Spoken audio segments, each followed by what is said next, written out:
आज हम देखेंगे पूर्णांकों के योग के उदाहरण।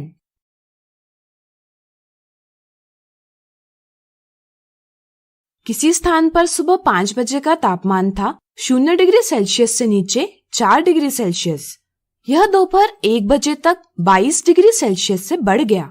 तो दोपहर 1 बजे का तापमान क्या था?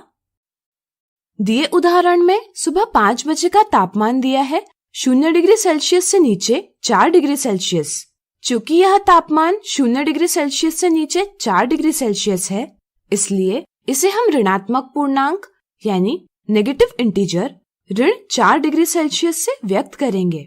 दोपहर 1 बजे तक तापमान में 22 डिग्री सेल्सियस से बढ़त यानी इंक्रीज हुई।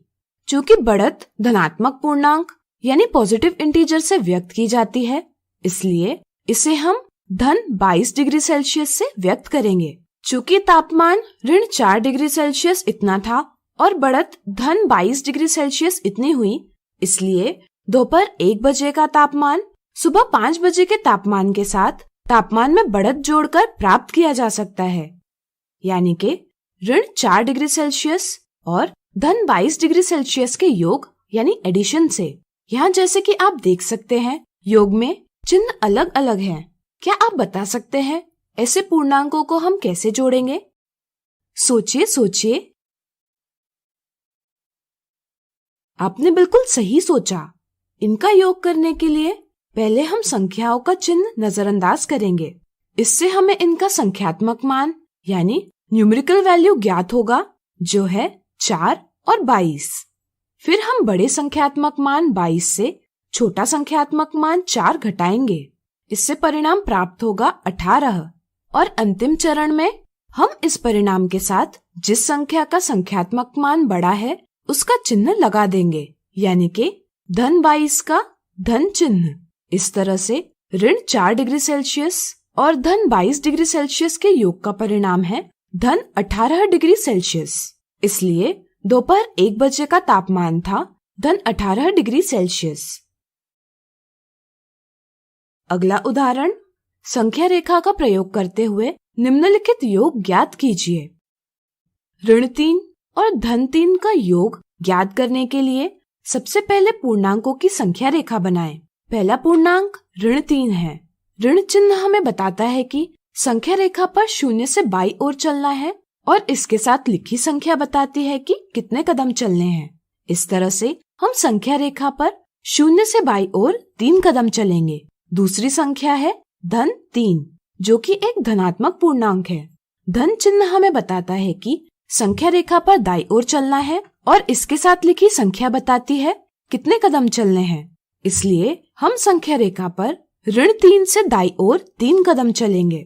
अंतिम कदम के साथ हम 0 पर पहुंच जाएंगे, जो ऋण 3 धन 3 का परिणाम है। इस तरह से किसी भी संख्या धनात्मक a को दूसरी संख्या ऋणात्मक a के साथ जोड़ने पर परिणाम 0 ही प्राप्त होता है।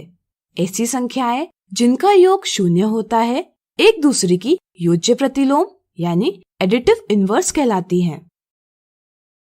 ऋण 3 और ऋण 1 का योग करने के लिए हम संख्या रेखा पर 0 से बाईं ओर 3 कदम चलेंगे और फिर बाईं ओर 1 कदम और चलेंगे। इसके साथ हम ऋण 4 पर पहुंच जाएंगे, जो ऋण 3 धन ऋण 1 का परिणाम है।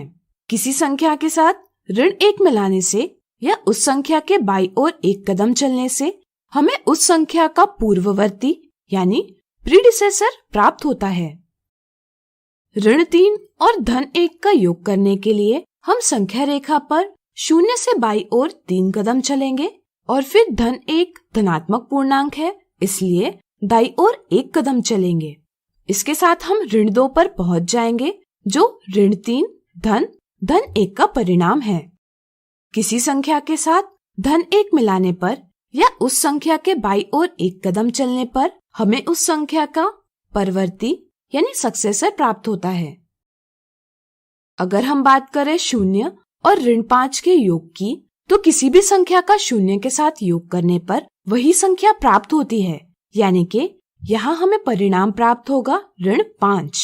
इसलिए 0 को योज्य तत्समक यानी एडिटिव आइडेंटिटी कहते हैं। इस प्रकार आज हमने देखे पूर्णांकों के योग के उदाहरण। अगले वीडियो में देखेंगे इनसे संबंधित मिथ्या धारणाएं।